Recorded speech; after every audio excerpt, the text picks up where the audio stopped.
Hello दोस्तों, good morning. मैं प्रेमचंद, मेरे यूट्यूब चैनल शिक्षा के प्रसार पर आप सभी का स्वागत है। दोस्तों, आज हम लोग और कुछ नए बिंदुओं पर आज क्या करेंगे, डिस्कस करेंगे।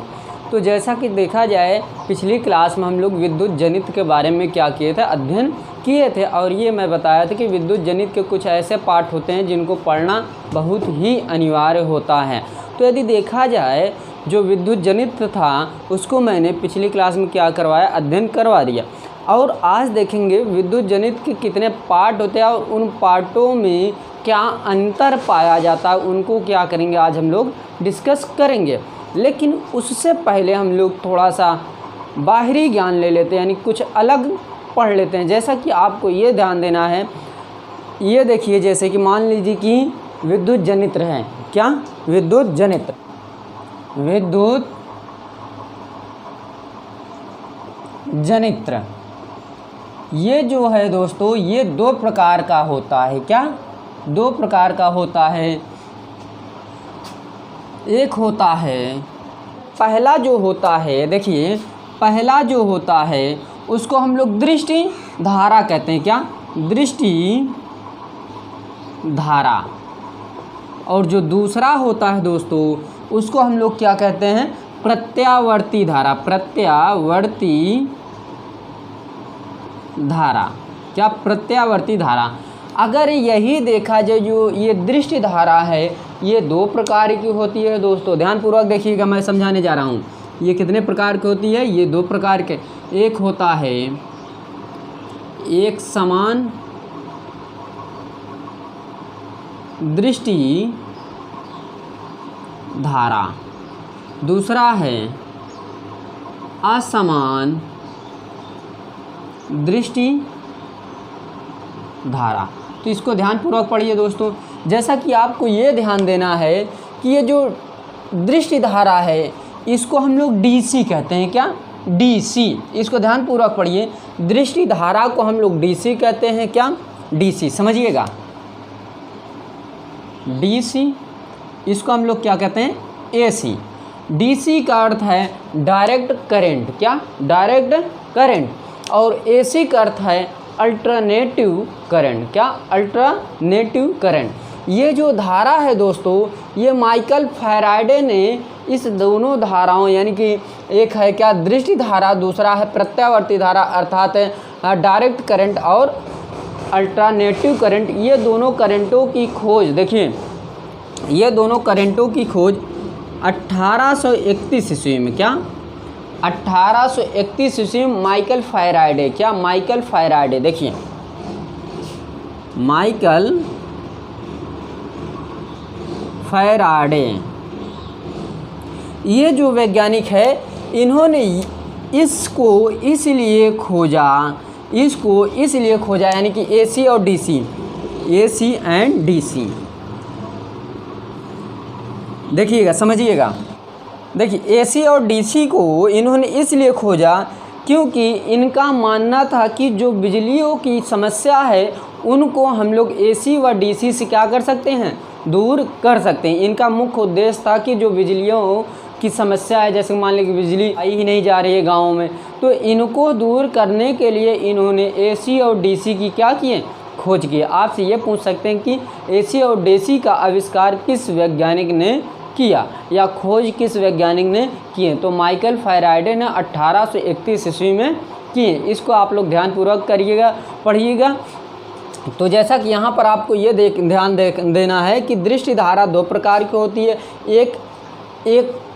एक समान दृष्टि धारा, दूसरा असमान दृष्टि धारा। जैसे कि यहीं पर यदि फोकस दिया जाए दोस्तों, इसी पर फोकस डाला जाए, किस पर, ये जो मेरा है एक समान दृष्टि धारा, इसको हम लोग बोलते हैं, जैसे कि यहाँ पर लिखा जाए, एक समान धारा। ये जो धारा होती है दोस्तों, जैसे कि यहाँ एक लाइन लिखें तो यहाँ पर आप लोग ये लिख सकते हैं, जैसे कि यह धारा, जैसे मान लीजिए आपको ये कह दिया जाए, वह धारा जो एक समय में, क्या, मान लीजिए जैसे किस प्रकार, वह धारा जिसका मान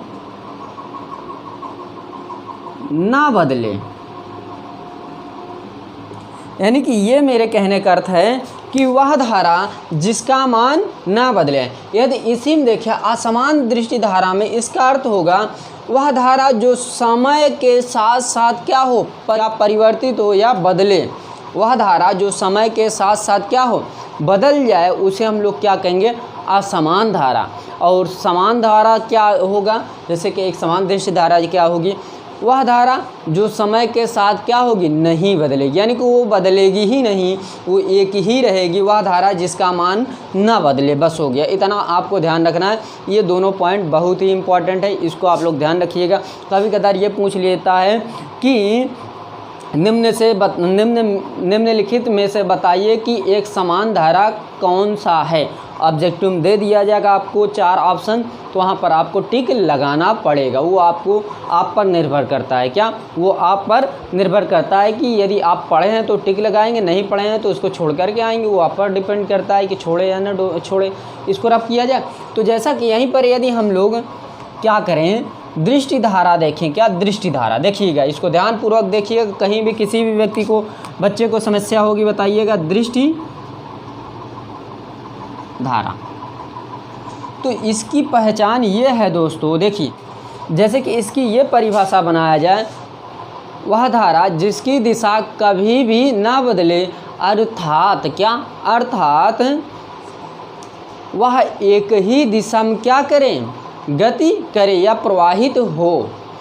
वह धारा जिसकी दिशा कभी भी न बदले तथा या अथवा लगाइएगा, अथवा जो एक ही दिशा में प्रवाहित हो तथा इसके मान के वो बदलिए या ना बदलिए, तो वो आप पर निर्भर करता है। जैसे कि आपको ये परिभाषा लिखना ध्यानपूर्वक, वह धारा जिसकी दिशा कभी भी ना बदले, अर्थात वह एक ही दिशा में प्रवाहित हो, चाहे आप उसकी दिशा बदलिए या ना बदलिए, जिसे हम लोग दृष्टि धारा कहते हैं। तो आप लोग यहाँ एग्जाम्पल लिख सकते हैं एक, जैसे कि यहाँ पर एग्जाम्पल लिख सकते हैं। बैटरी से प्राप्त धारा, क्या, बैटरी से प्राप्त धारा, तो ये क्या है, मेरा दृष्टि धारा के अंतर्गत आएगा। तो ये आप समझिए कि दृष्टि धारा क्या होती है और प्रत्यावर्ती धारा, ये दोनों बहुत ही इम्पोर्टेंट है। इसको आप लोग ध्यानपूर्वक पढ़िएगा। इसको रफ किया जाए, दृष्टि धारा क्लियर हुई दोस्तों। अब आगे चलें, देखिए अब इसको रफ करें तो इसमें आपको एक फिगर बनाना पड़ेगा। किसमें, सेकंड वाले पॉइंट में, यानी कि प्रत्यावर्ती धारा में। प्रत्यावर्ती धारा में इसमें आपको एक चित्र क्या करना पड़ेगा, बनाना पड़ेगा दोस्तों। जैसा कि यहाँ पर आपको ये करना पड़ेगा, सेकंड पॉइंट है प्रत्यावर्ती धारा। अब इसको समझिए, मान लीजिए इस प्रकार,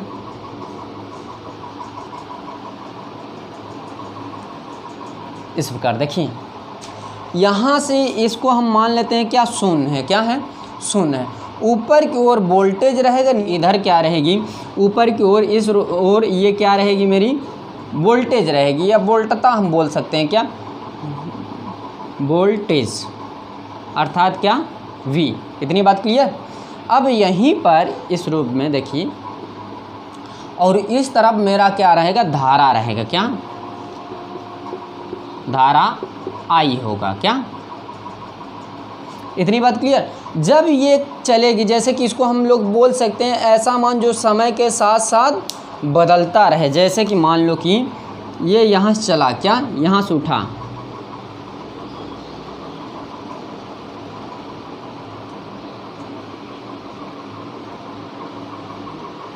मान लीजिए कि इस प्रकार, यहाँ से जब ये धारा क्या हुई, प्रवाहित हुई, तो ये क्या होगी, एक इसको हम यदि परिभाषित करें तो ये परिभाषा प्रत्यावर्ती धारा की ये हो जाएगी, ऐसा मान जो समय के साथ साथ क्या हो, बदले या बदलता हो, उसे हम लोग क्या कहेंगे, प्रत्यावर्ती धारा कहेंगे। ऐसा मान जो समय के साथ साथ क्या हो, बदल जाए। मान लीजिए कि यहाँ इस प्रकार यहाँ से ये रेखा क्या हुई, उठे। आप लोग जानते होंगे कि उठे हुए भाग को हम लोग क्या कहते हैं, ज्वार। क्या, ज्वार। और दबे हुए भाग को भाटा बोलते हैं। भाटा, क्या? भाटा।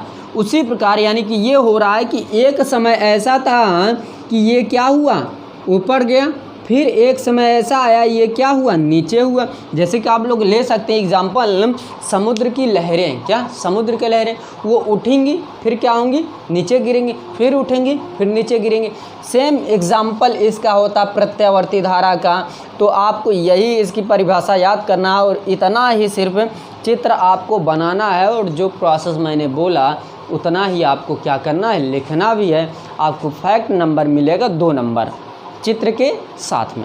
एक बार मैं पुनः परिभाषा बता दे रहा हूँ। प्रत्यावर्ती धारा ऐसी धारा, क्या? ऐसी धारा जो समय के साथ साथ क्या हो, बदलती हो या बदलता है, तो उसे हम लोग क्या कहेंगे, प्रत्यावर्ती धारा कहेंगे। क्लियर? ये दोनों पॉइंटों को आप लोग ध्यानपूर्वक पढ़िएगा, किस लिए ये पॉइंट पूछती है। कहीं कहीं जो है साल दर साल एक साल का गैप करते हुए दूसरे साल में पूछ लेता है, कभी कभार सीरियल क्रम में भी पूछा है। जैसे कि आपको ये एक चीज़ ध्यान देना है, जैसे मैं पिछली क्लास में विद्युत जनित पढ़ाया था और वहाँ बताया था कि 2015 से लेकर के 19 तक विद्युत जनित्र पूछा गया है। फिलहाल जैसा कि मैंने कल देखा था तो वहाँ पर 2020 में भी विद्युत जनित्र पूछा गया है।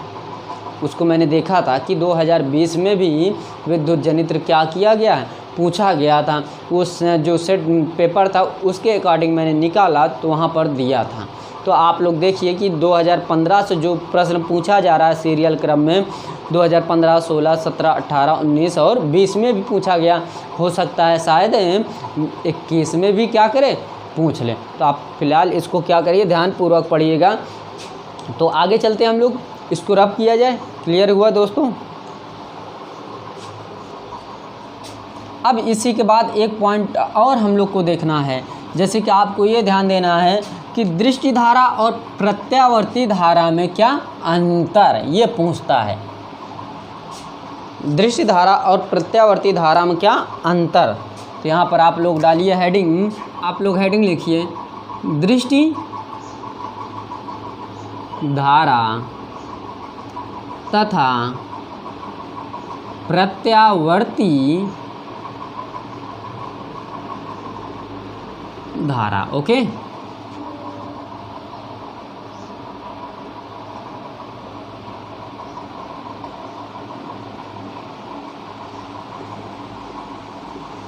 तो यहाँ पर देखिए सभी लोग, जैसे कि एक तरफ आपको डालना है क्या, दृष्टि धारा,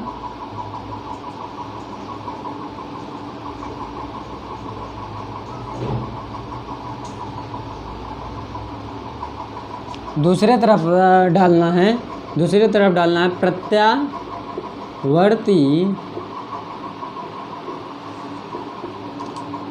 धारा।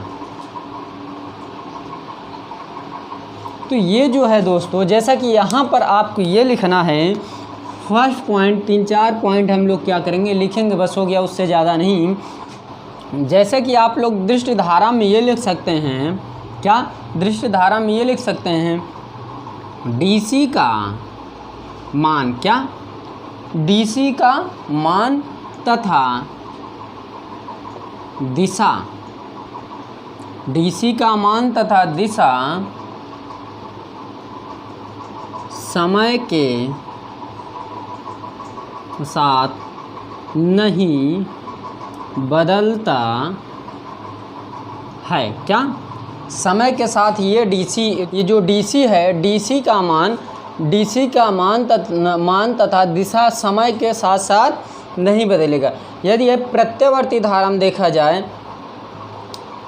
तो यहाँ पर ये हो जाएगा, एसी का मान समय के साथ साथ बदलता है। दोस्तों देखिए, एसी वाला प्रोसेस ये रहेगा। अब यदि पुनः हम लोग डीसी में आए, किसमें, डीसी में, देखिएगा जो डीसी है दोस्तों, डीसी का सेम प्रोसेस मान लीजिए कि इस प्रकार हम लोग लिख सकते हैं, इसका प्रतीक इस प्रकार होगा। देखिए इस प्रकार होता है। इतनी बात क्लियर। यदि यहीं पर हम लोग इसमें जो AC है, AC के सेम प्रोसेस होगा, लेकिन इसका जो बंद रहेगा ये क्या रहेगा, AC का चेंज रहेगा। देखिए इस प्रकार इसका मान, इसका प्रतीक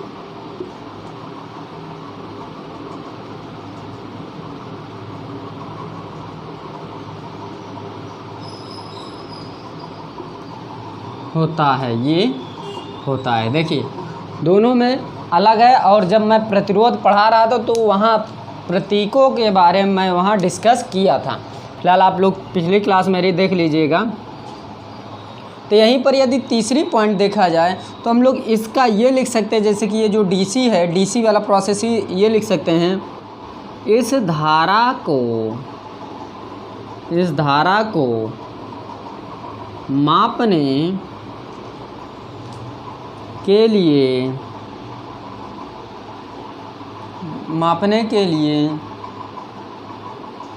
चुंबकीय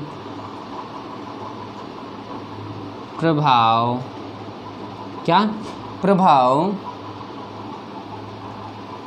द्वारा किया जाता है। यह DC का प्रोसेस बताया जा रहा है दोस्तों। क्या DC की यदि इसी को देखा जाए तो यहाँ पर हम लोग ये लिख सकते हैं, इस धारा का मापन विद्युत ऊष्मीय प्रभाव पर आधारित होता है। एक पॉइंट हम लोग और लिख लेते हैं जिससे कि यह अंतर भी क्या हो जाए, समाप्त हो जाए दोस्तों। देखिएगा जैसे कि यहाँ पर हम लोग लिख सकते हैं, देखिएगा ये DC की डिस्कस होने जा रही है। देखिएगा यह धारा, क्या यह धारा प्रत्यावर्ती अर्थात क्या, यह धारा प्रत्यावर्ती AC से कम शक्तिशाली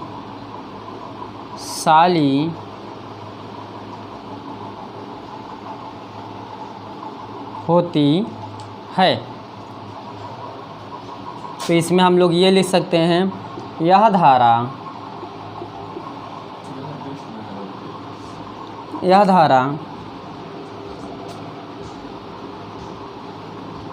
DC